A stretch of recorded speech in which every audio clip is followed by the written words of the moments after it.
Baik, Shalom, selamat siang. Memperkenalkan, nama saya Yunus Mote. Di sini saya akan sedikit menjawab tugas UTS mata kuliah perencanaan wilayah dan kota. Soal yang pertama, manfaat dan tujuan kita mempelajari perencanaan wilayah dan kota. Yang pertama, tujuannya adalah menciptakan kehidupan yang efektif, nyaman serta lestari, dan menghasilkan perencanaan yang baik oleh pihak pemerintah maupun swasta. Kemudian manfaatnya adalah bagaimana dapat memahami cara atau proses untuk membangun suatu wilayah dengan efektif dan efisien agar tidak terjadi kendala atau kerugian pada wilayah tersebut. Soal yang kedua adalah jelaskan definisi perencanaan dari yang sederhana sampai yang sulit. Perencanaan saya sudah membagi ke dalam 3 skala, baik itu skala yang kecil atau skala pendek, skala menengah, dan skala panjang. Jadi skala yang pendek yang dimaksud dengan atau rencana operasional tahunan. Kemudian yang kedua, jangka menengah, itu yang disebut dengan perencanaan yang berjangka waktu selama 3 tahun. Jangka menengah ini sudah ditampilkan sasaran yang memproyeksi secara kuantitatif meski masih bersifat umum. Kemudian yang skala yang ketiga adalah skala panjang. Perencanaan ini bersifat 10 tahun ke atas, yang bersifat prospektif, idealis, dan belum ditampilkan sarang-sarang bersifat kuantitatif. Dan dalam perencanaan ini ada dimensi. Yang pertama itu perencanaan tentang makro, dan perencanaan mikro, perencanaan sektoral, dan perencanaan kawasan, dan perencanaan proyek. Terakhirnya ada perencanaan proyek. Soal yang ketiga adalah jelaskan jenis-jenis wilayah berdasarkan atau pandangan Glasson dan Hanafian. Yang pertama, menurut Glasson terdapat dua pandangan yang bersifat subjektif dan objektif. Jadi menurut Glasson, subjektif adalah wilayah untuk mengidentifikasi wilayah suatu lokasi berdasarkan kriteria tertentu.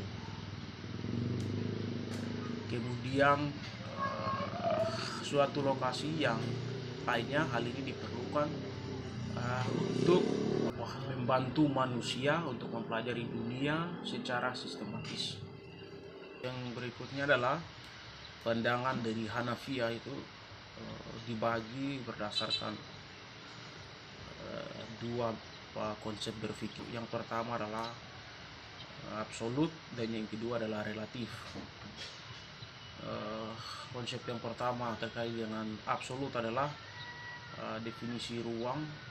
Yang pertama, wilayah adalah sebutan dari lingkungan permukiman bumi yang tentu batasnya. Kemudian yang kedua adalah suatu ruang permukiman bumi yang mempunyai lokasi yang tepat dan jarak terdekat. Kemudian yang ketiga adalah wilayah suatu area dengan lokasi lokasi spesifik dan dalam aspek tertentu berbeda dengan area lain. Kemudian konsep yang berikut adalah konsep relatif. Jadi Hanafiya selain mendalami fisik juga diperhatikan aspek sosial dan ekonomi, jadi itu di bagian relatifnya. Kemudian misalnya di bagian relatif itu Yang pertama itu jarak ukuran,